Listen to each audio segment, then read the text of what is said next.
Market, right? From idea to market, yeah, could be it, could be it. Any other? Yeah, it like fits every question, right? And you're gonna ask, what's the weather like today? It depends, right? If you're inside, you're outside. Yes. Risk, yeah, could be. Very, very nice, very nice. Yes. Capability. That you definitely can measure that. Not sure how you're gonna measure that, but you can definitely measure that. Yes. Expenses, that's a good one. Yeah, cost, right? Cost, we're gonna talk about it. Cost, lovely.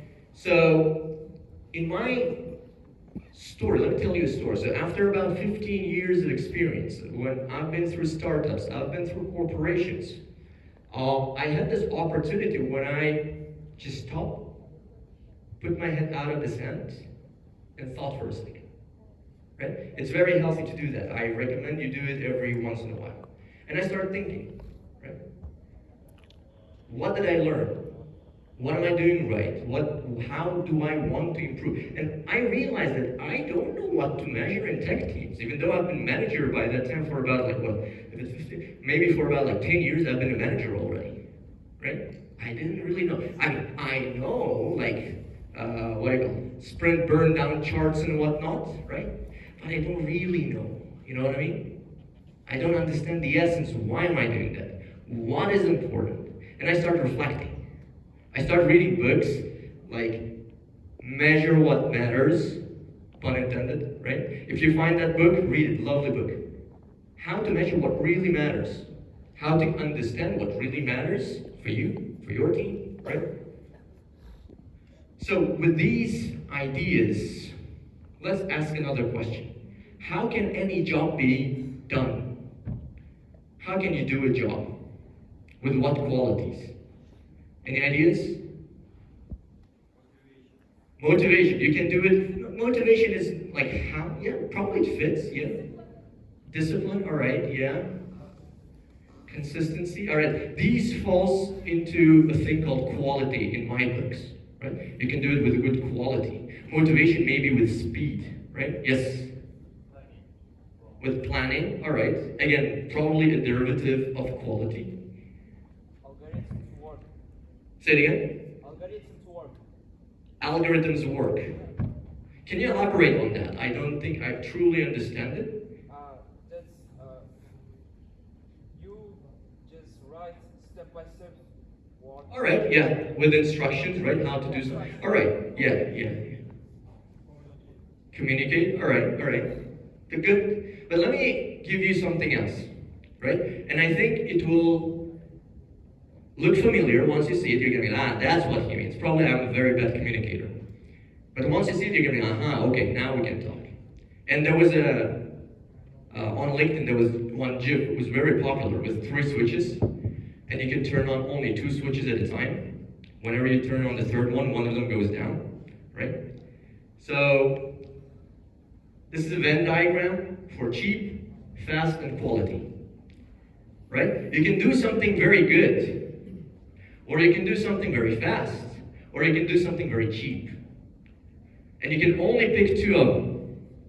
If you're gonna do something very fast and cheap, it's gonna be low quality. If you're gonna do something fast and good, it's gonna get expensive. You're probably gonna need more resources, right?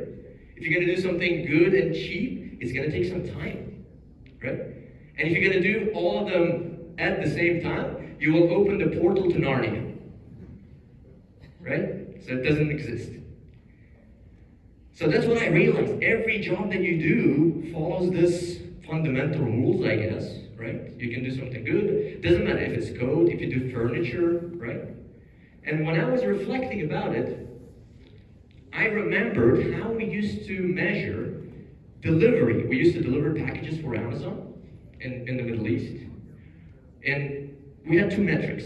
DEA, which is very close to what you mentioned, but it's in delivery roles.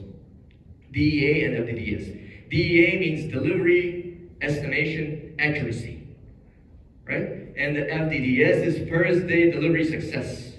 If you talk to any Amazonian who was in the operations or last mile, they dream about it. You wake them up 3 a.m. in the night, they will tell you what it is.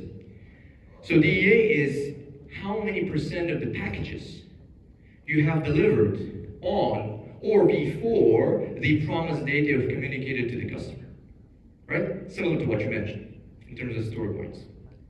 And FDDS is first delayed delivery success. How many packages you delivered successfully on the day of first attempt? Because sometimes you try to deliver it, customer is not there, you attempt it.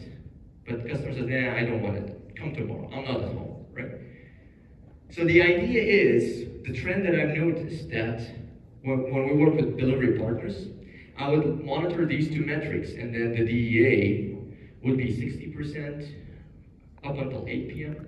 And after 8 p.m., the number would start growing. And by 10:30 p.m., the DEA would grow from 60% to 97%, which was the target, right? And then if you dig deeper, the status would be customer is not available. So essentially, my courier partners would be screwing me over. They would be doing fraudulent status updates so that they hit the DEA.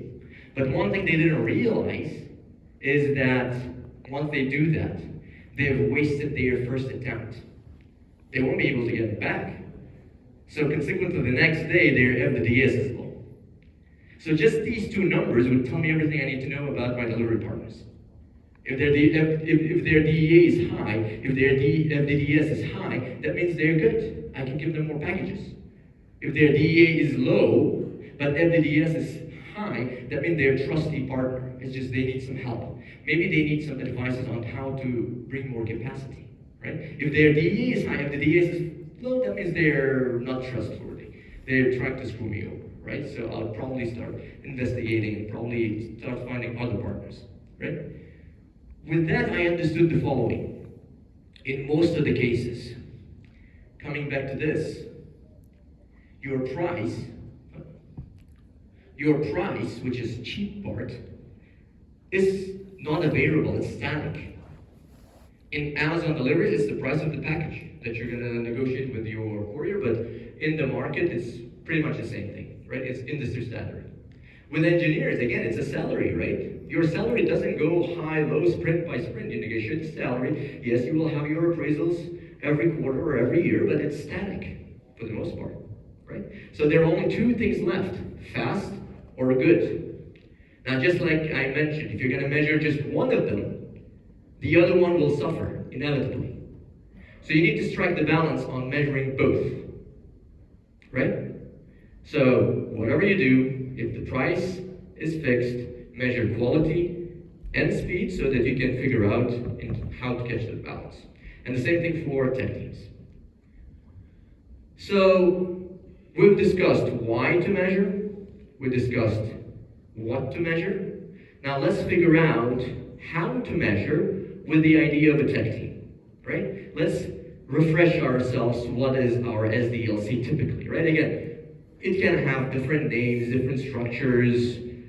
This is my phrasing of it. You may or may not agree with it, but let's roll with it for a second.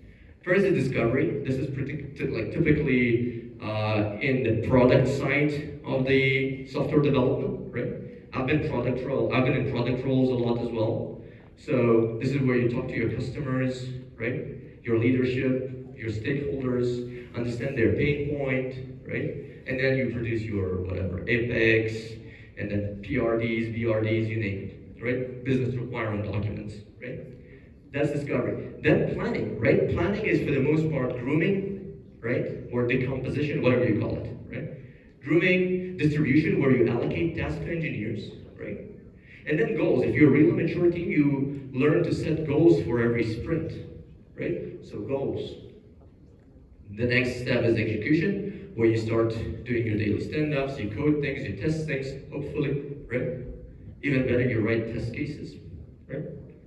And then by the end of the sprint, what do? You get yourself together, and a few gentlemen here mentioned reflection, right? You reflect whether we're doing good, whether our trends are correct, right? Whether we hit the metrics we wanted, right? So within this framework,